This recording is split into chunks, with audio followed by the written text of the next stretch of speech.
하나님께서 우리에게 주시는 말씀은 로마서 13장 1절로 7절까지의 말씀입니다. 로마서 13장 1절에서 7절의 말씀 한 절씩 교독하시고 마지막 7절은 함께 읽겠습니다. 제가 먼저 1절 읽겠습니다. 각 사람은 위에 있는 권세들에 복종하십시오. 무슨 권세든 하나님께로부터 오지 않은 것이 없고 이미 있는 권세는 다 하나님께서 세우신 것입니다. 따라서 권세에 대항하는 사람은 하나님의 명을 거역하는 것이니 거역하는 사람들은 심판을 자초할 것입니다. 통치자에 대해서는 선한 일 때문에 두려워할 것이 없고 악한 일 때문에 두려움의 대상이 됩니다. 권세자를 두려워하지 않기를 원합니까? 선을 행하십시오. 그러면 그에게 칭찬을 받을 것입니다.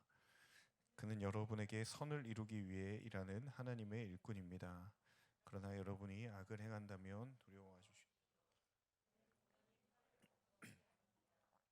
그는 하나님의 일꾼으로서 악을 행하는 사람에게 하나님의 진노를 집행하는 사람입니다. 그러므로 복종해야 할 필요가 있으니 진노 때문만이 아니라 양심을 위해서도 복종해야 할 것입니다. 여러분이 조세를 바치는 것도 바로 이 때문입니다. 그들은 하나님의 일꾼들로서 바로 이 일에 항상 힘쓰고 있습니다. 함께 읽습니다. 여러분은 모든 사람에게 의무를 다하십시오. 조세를 바쳐야 할 사람에게 조세를 바치고 관세를 바쳐야 할 사람에게 관세를 바치고 두려워해야 할 사람을 두려워하고 존경해야 할 사람을 존경하십시오. 아멘.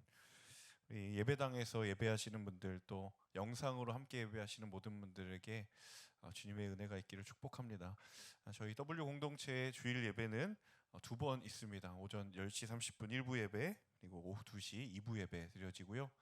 카카오톡 채널 그리고 인스타그램을 통해서 공동체 소식과 주보를 받아보실 수 있습니다.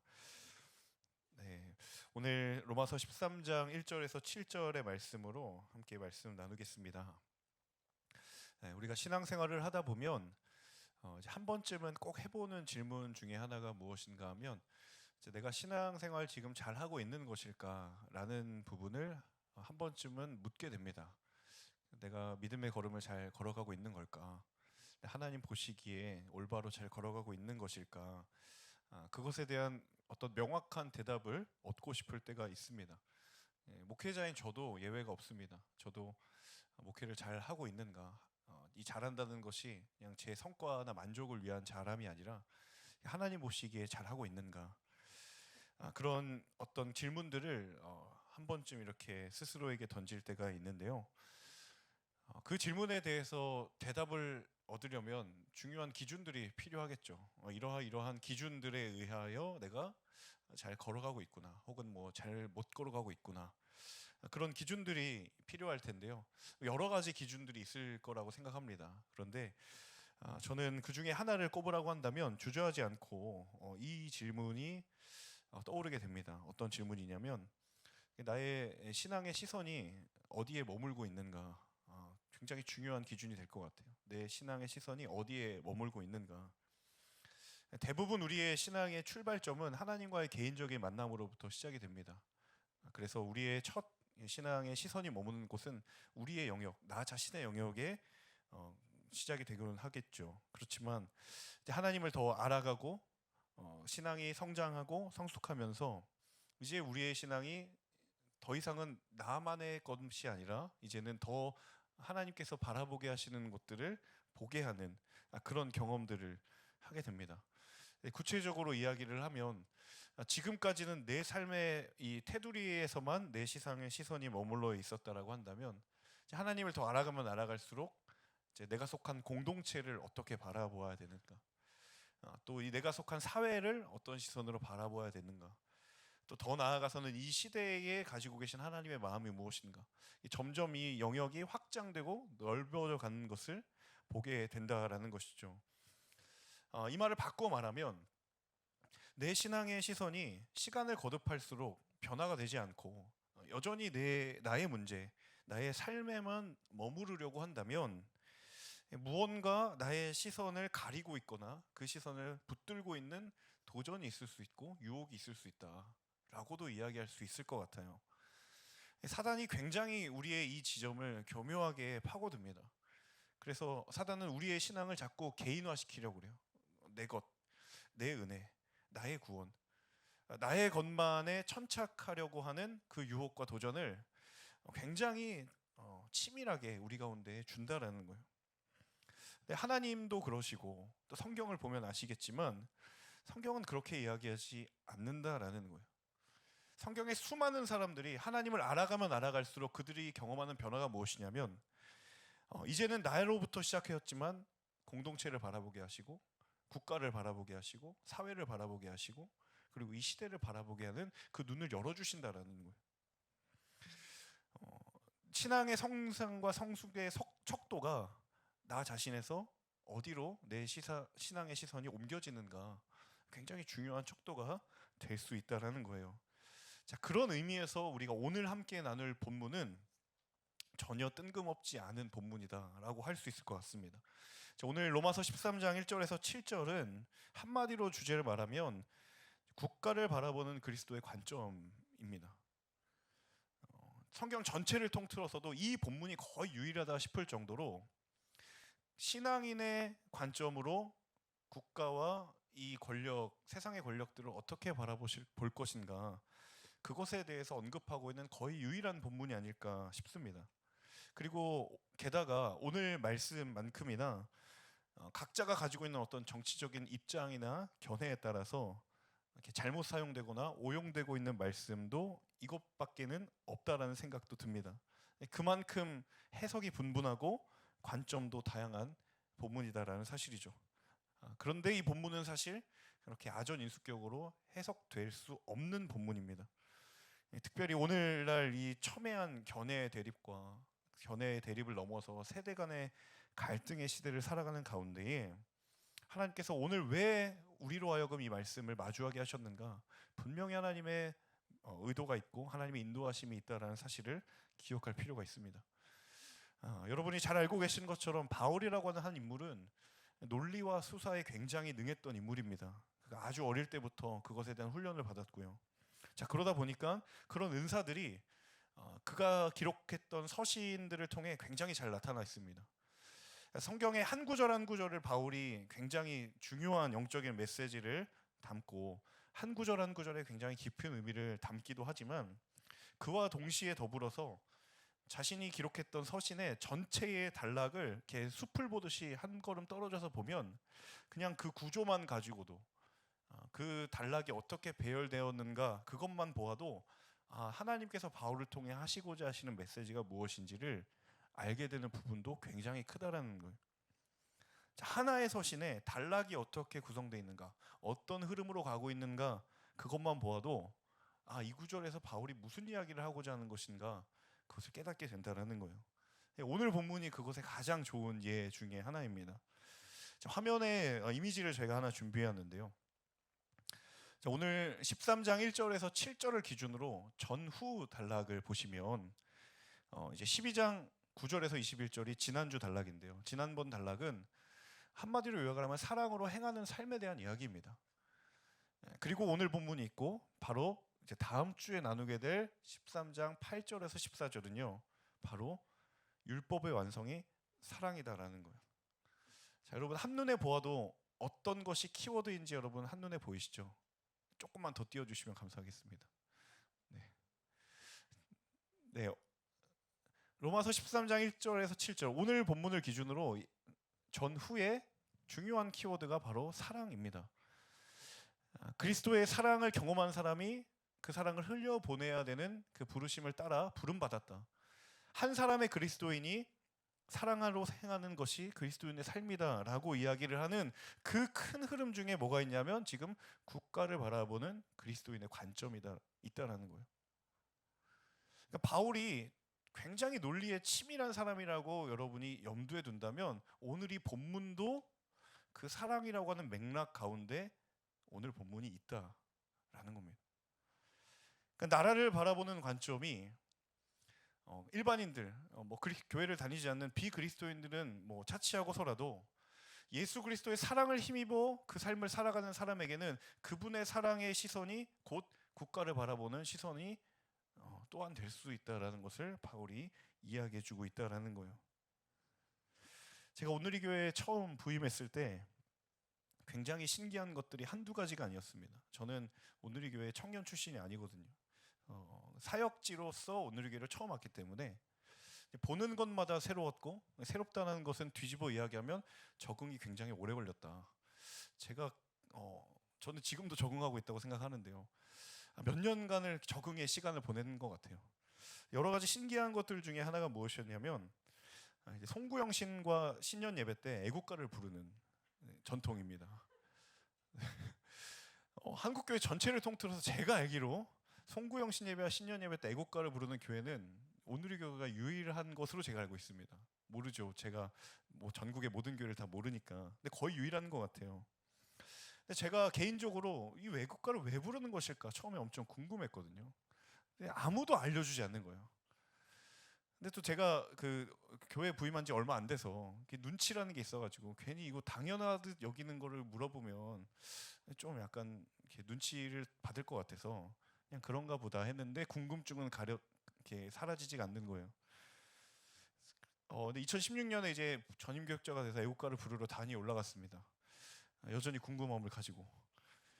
그런데 사회를 보시는 목사님께서 멘트를 해주시는데 거기서 궁금증이 해소됐습니다.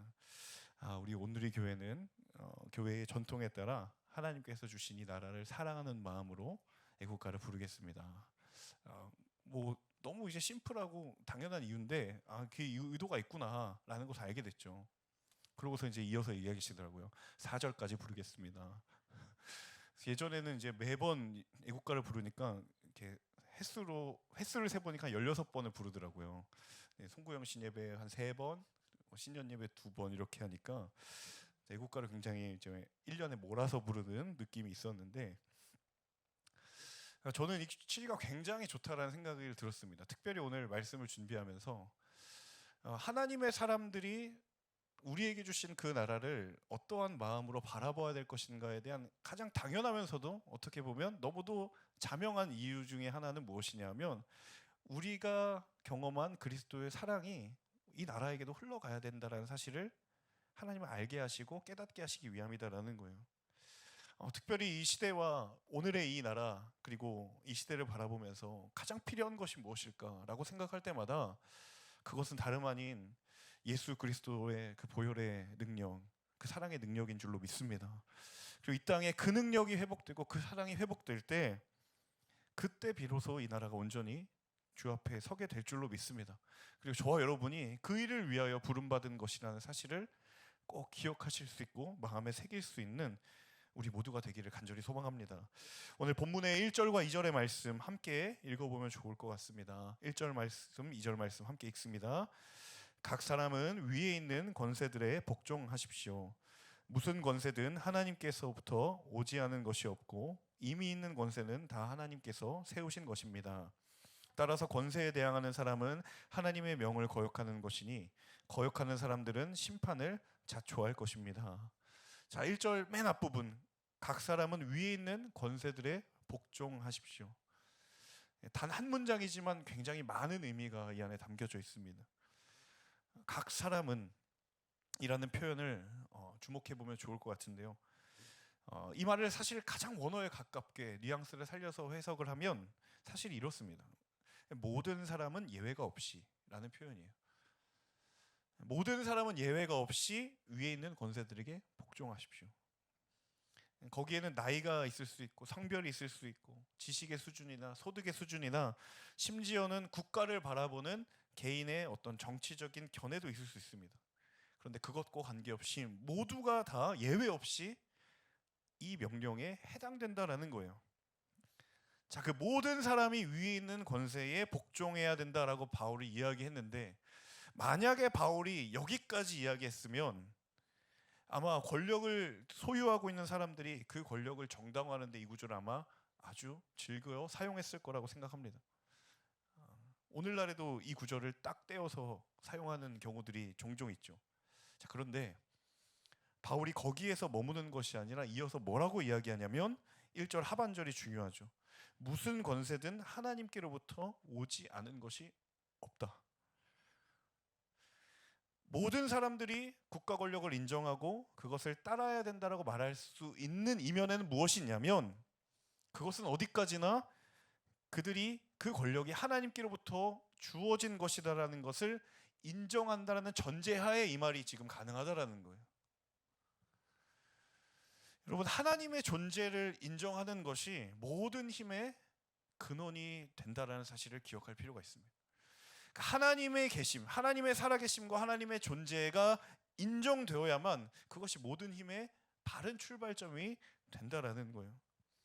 자, 여러분, 1절 하반절하고 2절에 이르는 바울의 명령을 하나하나 한번 살펴보세요. 권세에 복종하라. 권세는 다 하나님이 세우신 것이다. 권세에 대항하는 사람은 하나님의 명을 거역하는 것이다.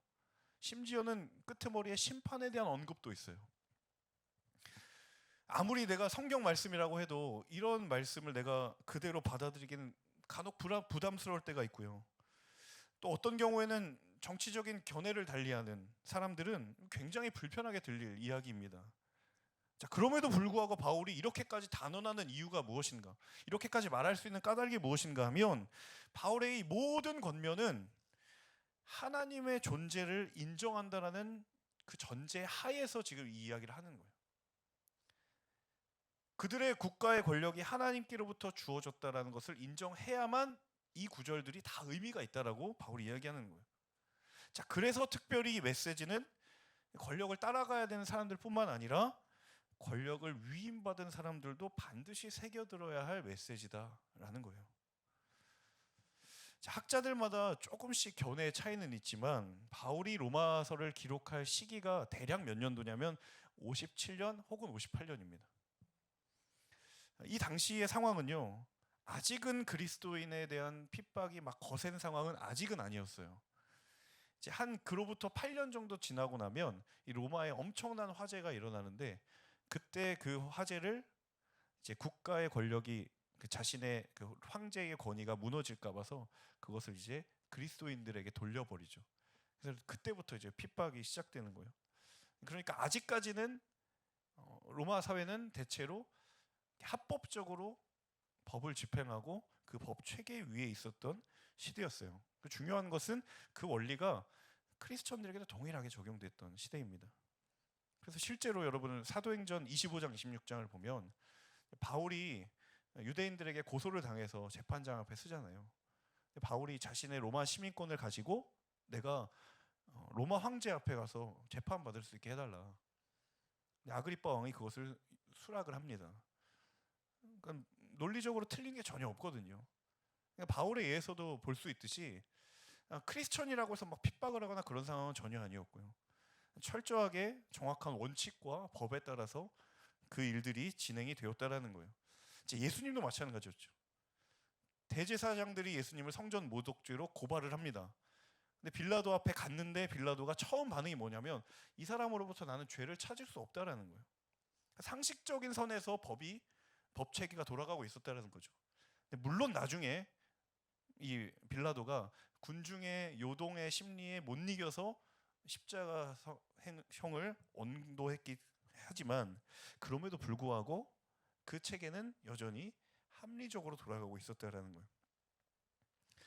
무슨 얘기인가 하면, 권력이라고 하는 것이 하나님께로부터 왔음을 안다면 그곳에서는 절제할 수 있는 일들이 일어납니다.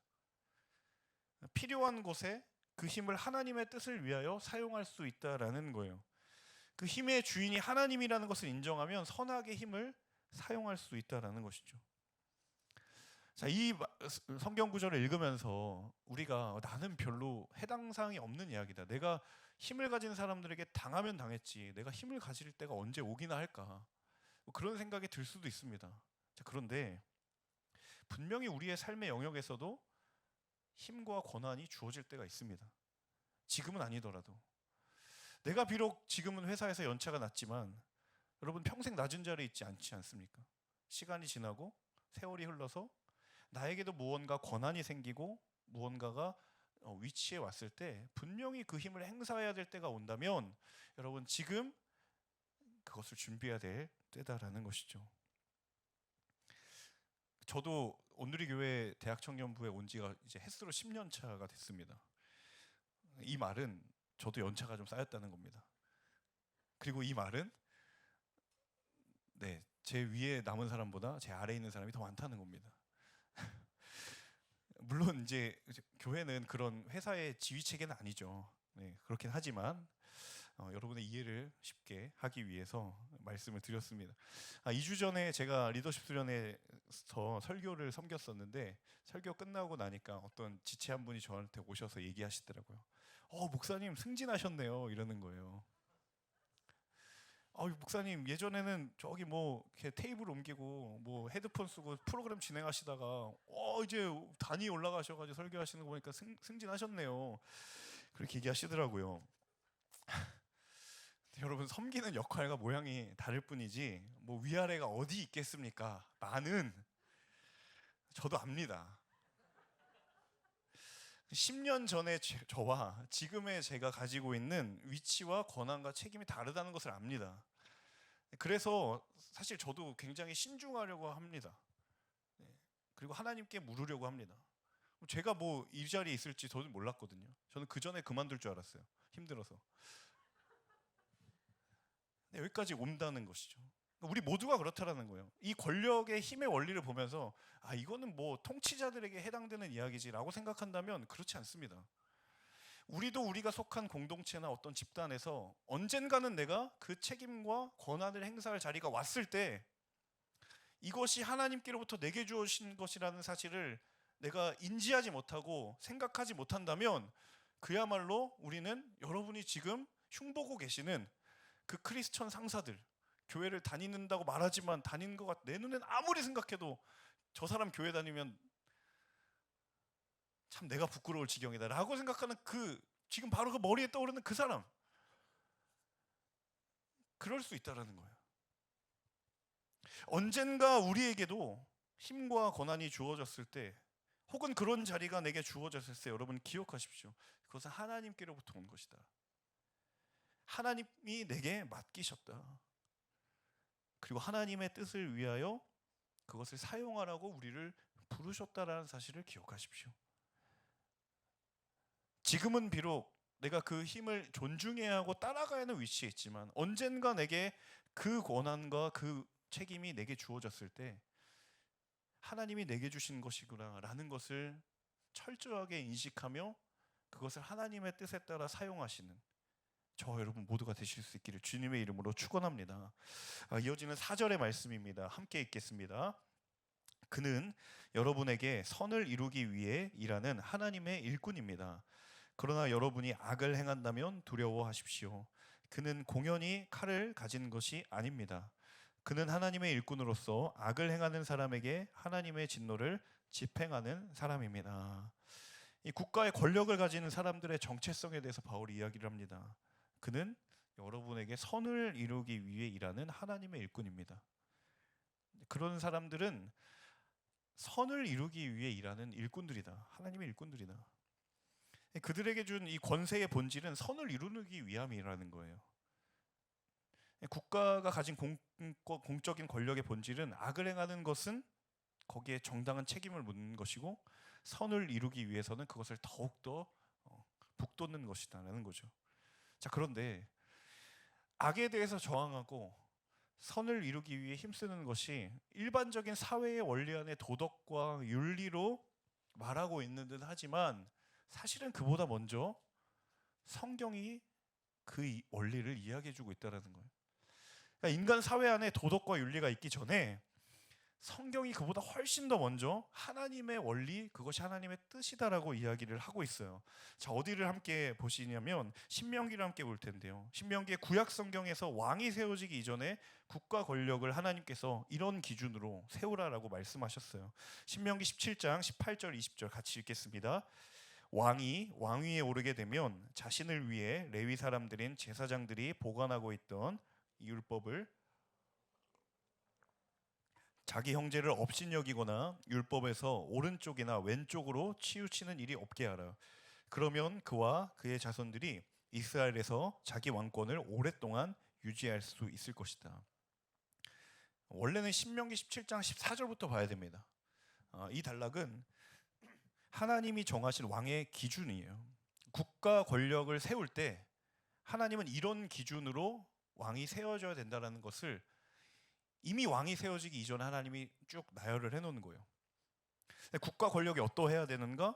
하나님이 원하시는 권력에 합당한 기준이 무엇인가? 어떤 사람을 왕으로 세워야 되는가? 이 부분에서 하나님이 이야기를 하시는데요. 자, 자기 형제를 업신여기거나 율법에서 오른쪽으로 혹은 왼쪽으로 치우치는 일이 없어야 된다. 이게 바꿔 이야기하면 지금 바울이 이야기하고 있는 악을 미워하고 선을 이루는 거예요. 그것이 하나님의 기준이고 그것이 하나님의 관점이다라는 거예요. 근데 이 기준과 이 관점이 한 개인에게도 적용이 되어야 되지만 조금 더 확장하면 국가도 그것을 추구하는 것이 마땅하다라는 거예요.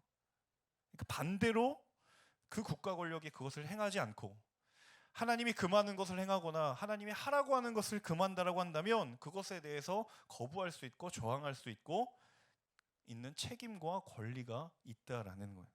자, 그러므로 하나님의 관점이 바로 우리의 해석의 기준이고 우리의 행동의 기준이 된다라는 것입니다.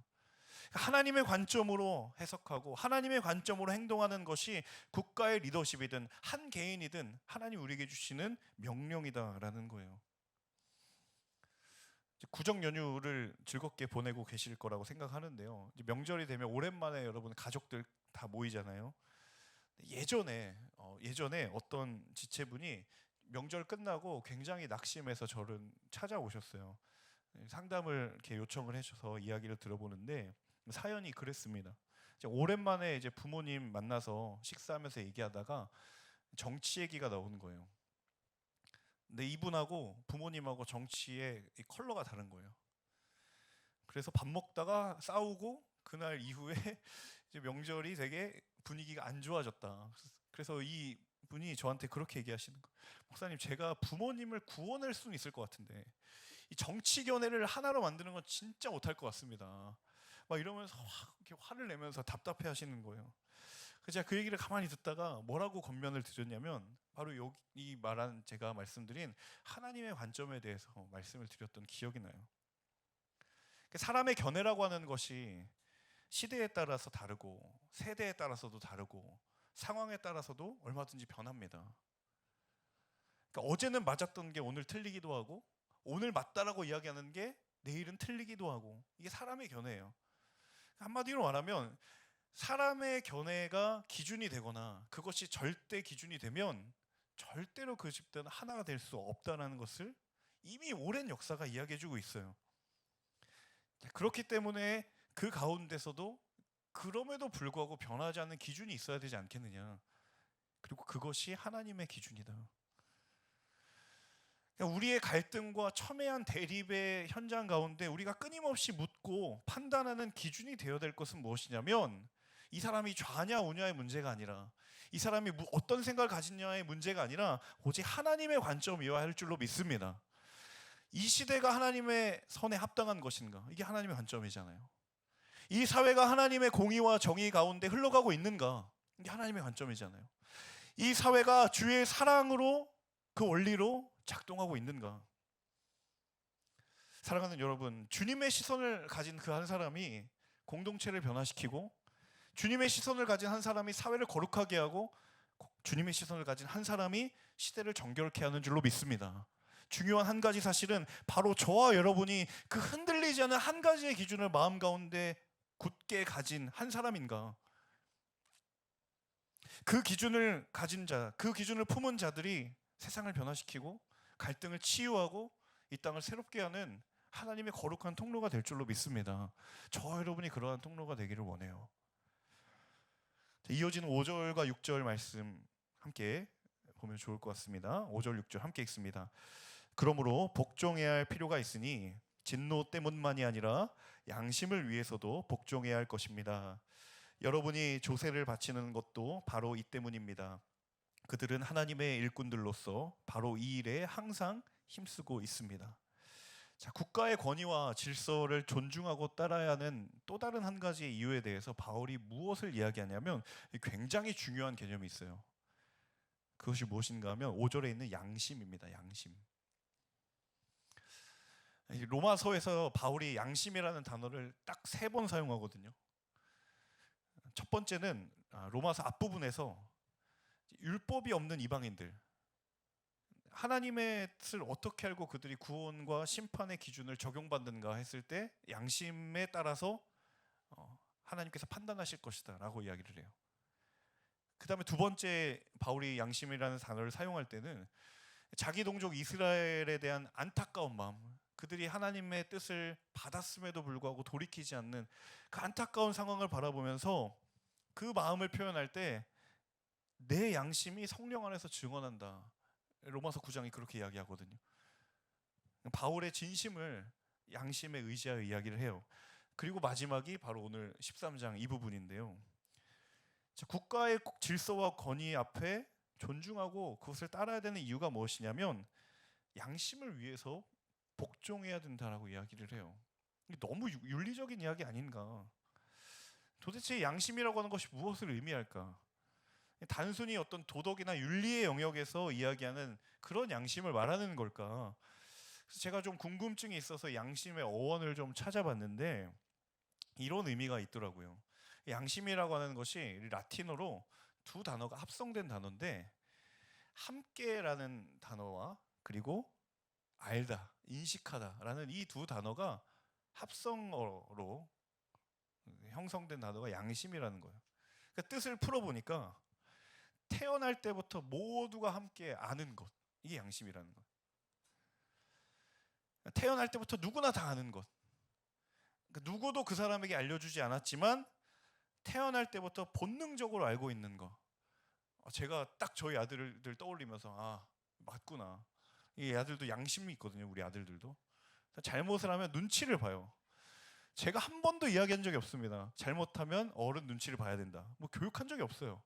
근데 딱 잘못을 하면 이렇게 쳐다보면서 그들에게 양심이 있구나라는 것을 제가 알게 돼요. 정말 맞는 것 같아요. 태어날 때부터 있어요, 정말.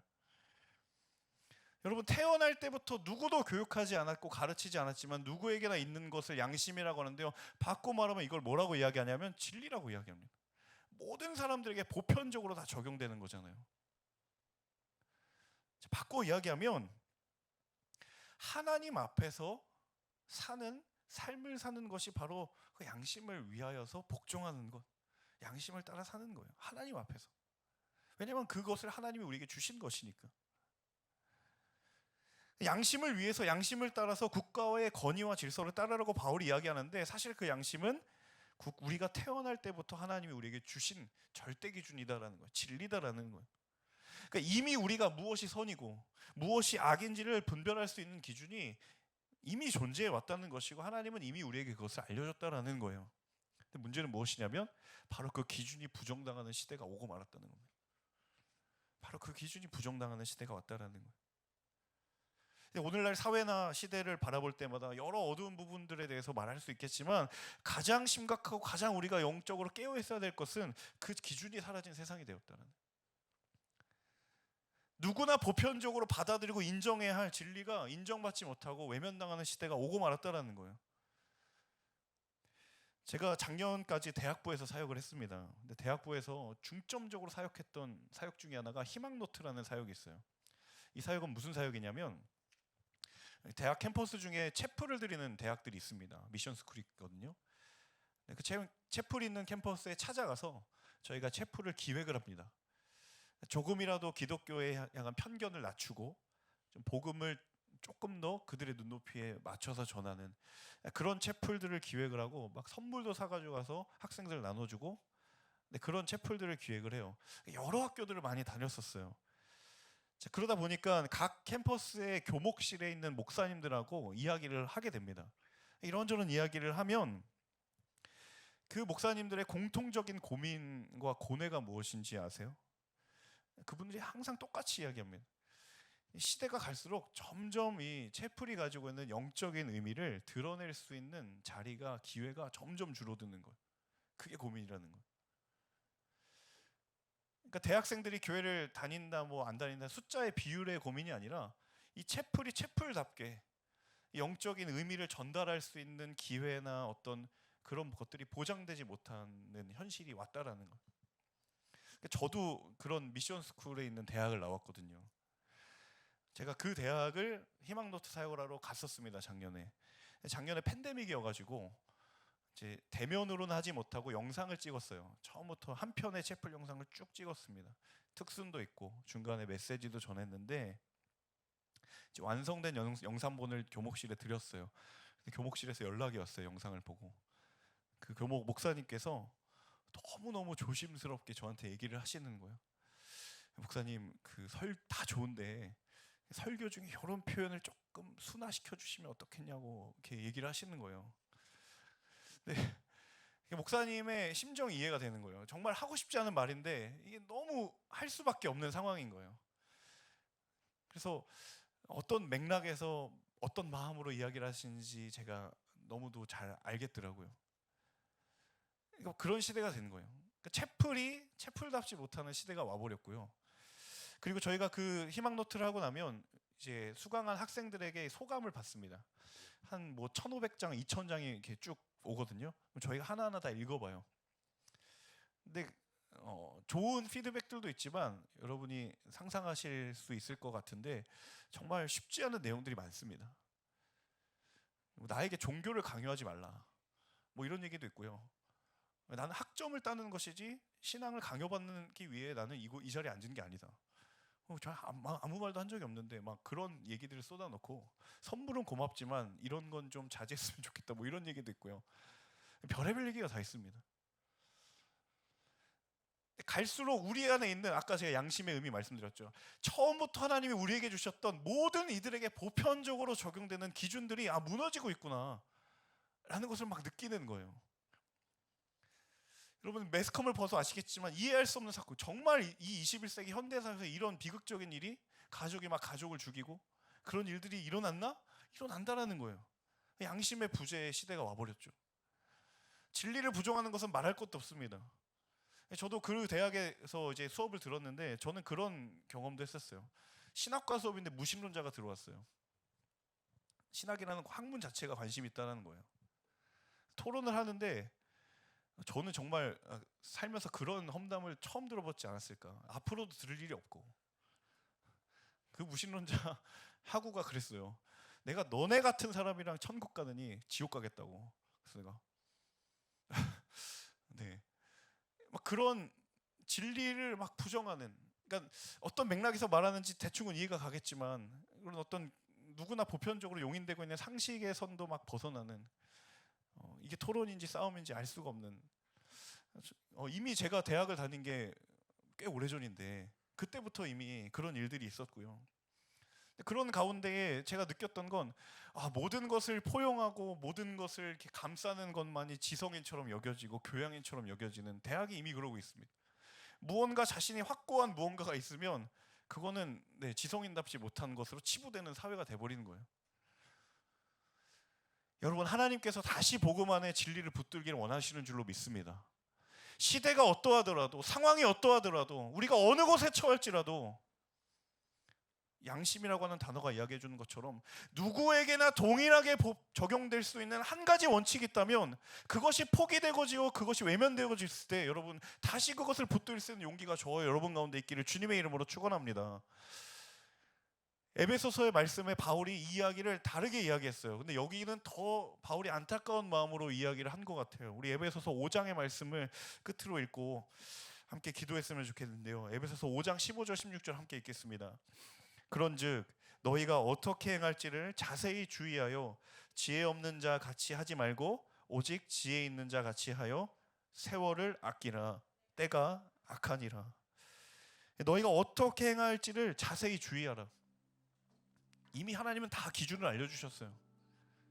지혜 없는 자 같이 하지 말고 오직 지혜 있는 자 같이 하라. 무엇이 지혜 없는 것이고 무엇이 지혜 있는 것인지 하나님 이미 다 알려주셨어요. 진리가 부재한 것이 아니라 진리를 인정하지 않기 때문에 지혜가 있고 없고의 문제가 생기는 거예요. 세월을 아끼라. 때가 악하니라. 저는 2000년 전에 바울이 한 경고가 2000년이 지난 지금 이 시대에 바울의 생생한 경고가 될 줄이야 라는 생각을 하게 됩니다. 하나님의 통치가 과연 존재하는가?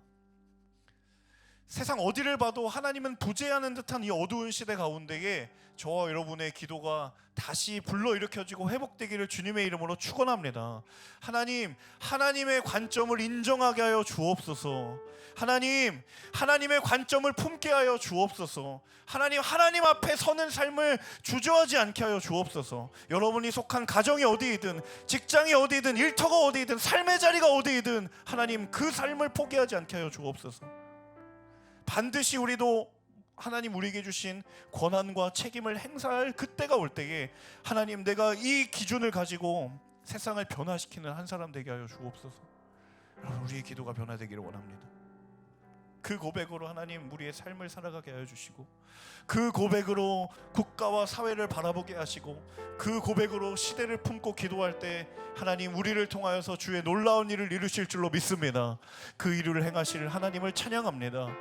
우리 이 시간 함께 주님의 공의와 주의 정의가, 주의 진리가 다시 이 땅 가운데 우리의 가정에, 우리의 삶에 임하기를 간절히 기대하고 소망하는 마음으로 함께 찬양하고 간절하게 기도하며 나아가도록 하겠습니다.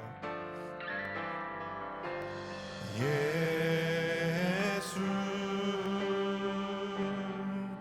하나님의 공의, 주 독생자 그의 나라 임하시네. 예수 제물이 되신 주, 예수 제물이 되신 주, 영광 중에 그의 나라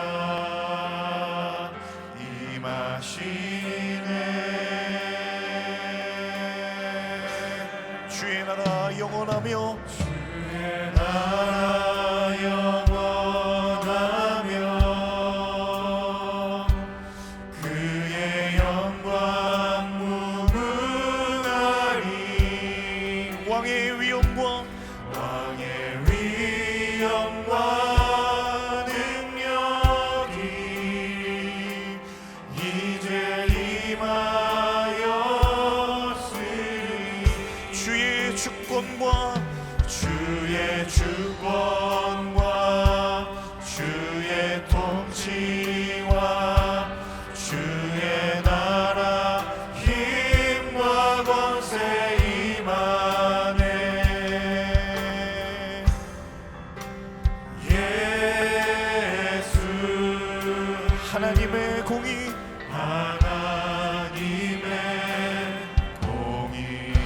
다시 한번 찬양할 때에 간절한 마음으로 그 자리에 일어나셔서 함께 찬양합시다. 예수 하나님의 사랑, 예수 하나님의 사랑,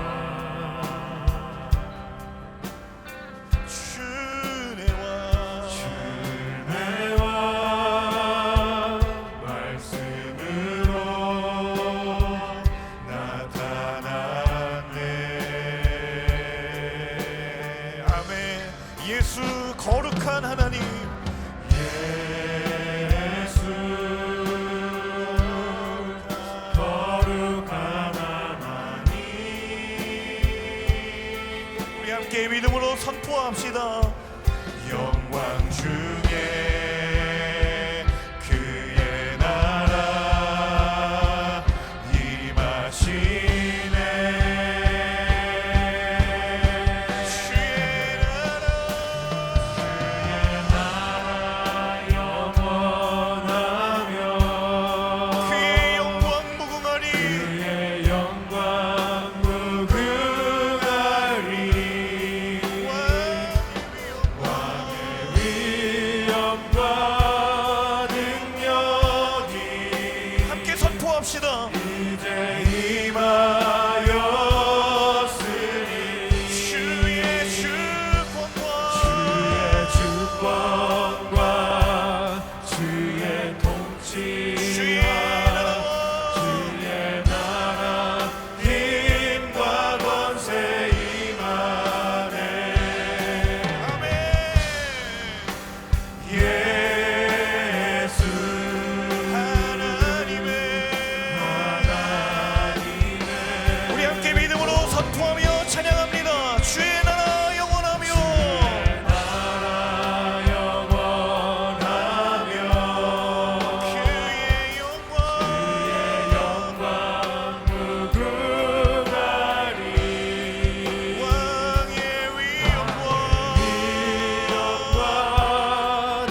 우리 마지막으로 다시 한번 찬양할 때에 우리 두 손을 주님을 향하여 들며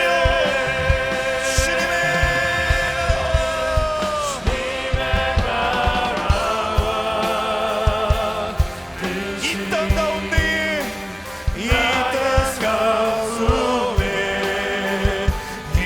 임하시며 주님 알기 주만 보기를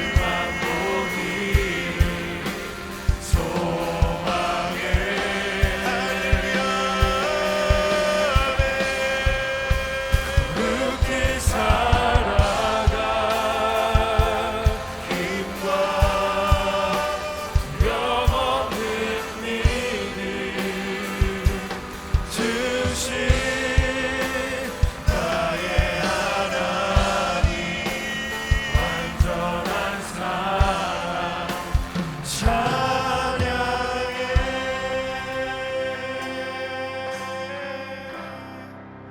주님의 나라와 뜻이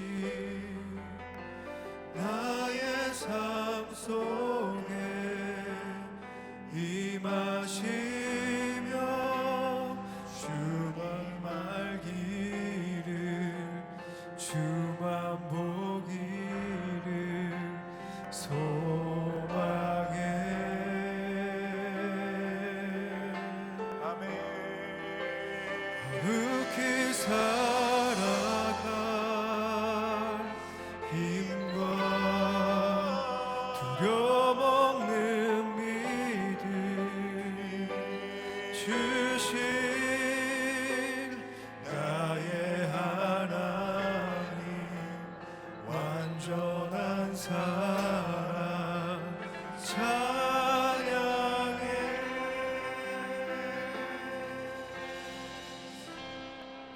함께 이 시간 기도할 때에 하나님 이 어두운 시대를 살아갈지라도 그 주의 부르심과 그 주의 사명이 낭망치 않고 흐려지지 않음은 하나님의 주권과 주의 통치가 이 땅 가운데 여전히 있기 때문인 줄로 믿습니다. 하나님의 존재를 온 열방이 이 땅에 인정하게 하여 주옵소서. 하나님 우리 가운데 하나님의 눈 하나님의 시선을 품게 하여 주옵소서. 다른 어떤 것에 우리의 시선 빼앗기지 아니하고 오직 하나님 앞에 코람데오의 삶을 살아가는 우리가 될 수 있도록 인도하여 주옵소서. 그때에 우리가 세상에 속하였지만 세상에 속하지 않은 자처럼 살아가는 믿음의 걸음 걸어가게 하여 주옵소서. 주여 우리 믿음의 걸음을 주장하여 주옵소서. 우리 간절한 마음으로 결단하며 이 시간 기도하며 나아갈 때에 우리 주님의 이름 한번 크게 외치며 간절한 마음으로 기도하며 나아가겠습니다. 주여 주님의 나라와 하나님이신 나의 삶 속에 임하시며 하나님 우리의 삶 가운데 허락하여 주신 많은 기도의 제목 하나님 우리를 향한 시대의 부르심과 사명을 우리가 바라봅니다. 하나님 주의 살아계심을 이 땅에 인정하게 하여 주옵소서.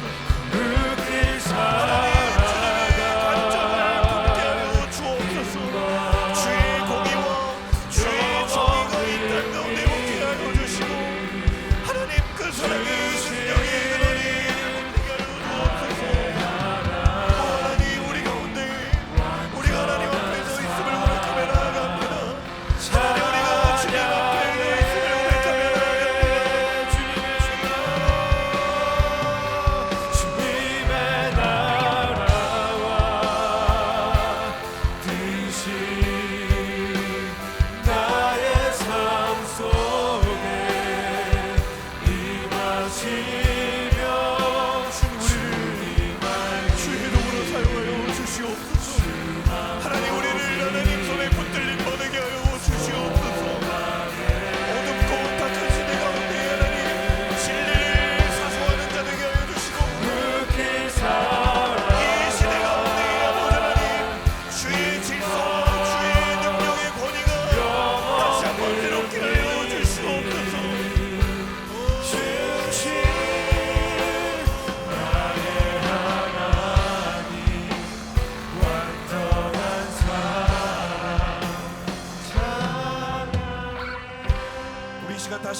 기도하며 나아갈 때에 이 땅을 축복하며 기도하기를 원합니다. 하나님, 이 시대와 이 나라 가운데에 주의 주권과 공의가 회복되게 하여 주옵소서. 우리 또한 함께 기도할 때 하나님, 내가 속한 가정과 일터와 사업의 터전과 모든 삶의 터전에 하나님의 나라의 그 권위가, 그 질서가 회복되게 하여 주옵소서. 이 나라와 이 민족, 그리고 우리의 모든 우리가 속한 공동체를 주님 손에 올려드리며 이 시간 기도할 때에 우리 오른손을 들고 그 땅을 축복하며 그 영역을 주님 손에 올려드리며 이 시간 주여 세 번 외치며 기도합니다. 주여, 주여, 주여.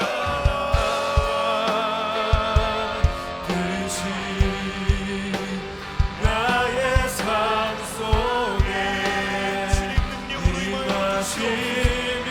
하나님 이 땅을 회복시키시고 이 땅을 고쳐주옵소서. 교회가 교회되게 하여 주옵소서. 한 사람의 그리스도인이 다시 한번 주님의 능력 앞에 서게 하여 주시옵소서.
하나님, 시대를 바라보며 사회를 바라볼 때마다 그 어느 곳에서도 소망을 찾을 수 없고 절망과 한숨 소리밖에 없는 이 시대 가운데에 하나님, 오늘 말씀을 통하여 주의 시선으로, 주님의 마음으로 이 시대를 바라볼 때에 하나님, 다시 한번 기도하지 않을 수 없음을 고백하게 됩니다.